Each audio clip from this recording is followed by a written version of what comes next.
He tells me, "I'm glad you're alive," and walks back to his car. In today's video, we are going to be talking about why these are important. Let's get started, shall we?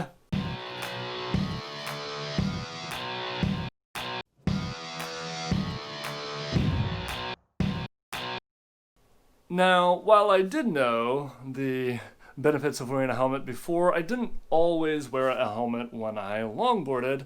I even have footage from like a year ago of me, happily sending a hill without one of these bad boys on. All right, for today's excitement, we're going to be longboarding down that hill. Problem, not wearing a helmet, but it's a fairly quiet hill, so don't have to worry about cars too much. So let's go, let's go.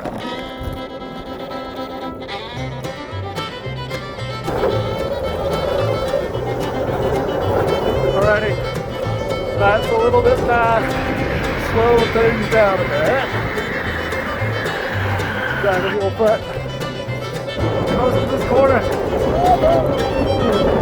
So why did this change?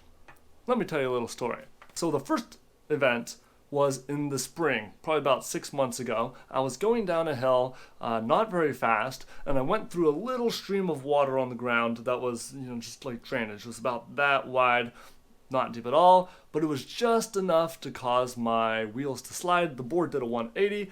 I hit the ground. My head hit the ground. Not that hard. I was wearing a helmet. And I was like, 0.1 for helmets.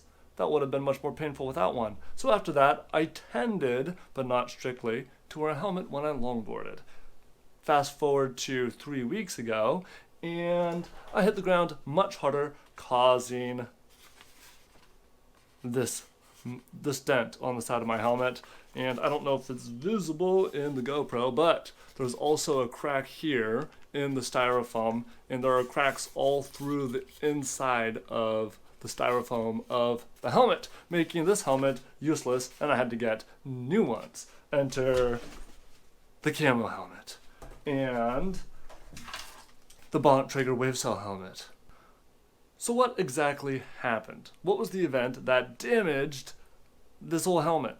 Well, I'm heading to work, cruising, have a light, I got my helmet on, everything's looking glorious. I'm riding on the road into traffic because the road is closed, so I don't have the threat of oncoming traffic on this particular stretch of road.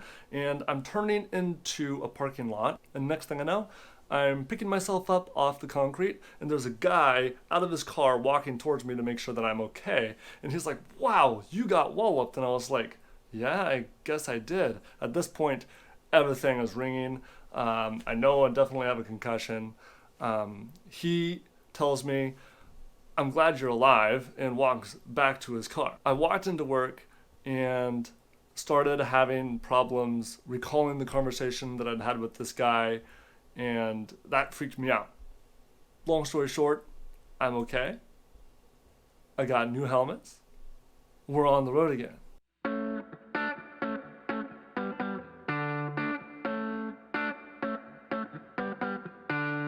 The new helmet and the new shoes. Where's my new stuff? Where's my new stuff, honey?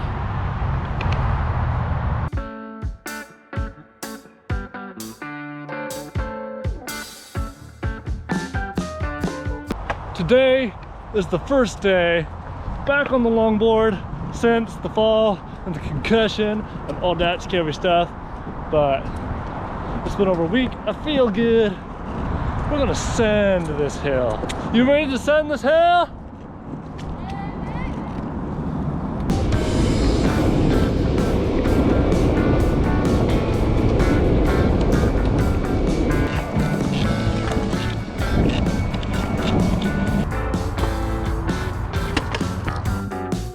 The moral to the story is, I'm not going anywhere on a longboard without one of these bad boys on, because let's face it, I would have been in the hospital, but I wasn't.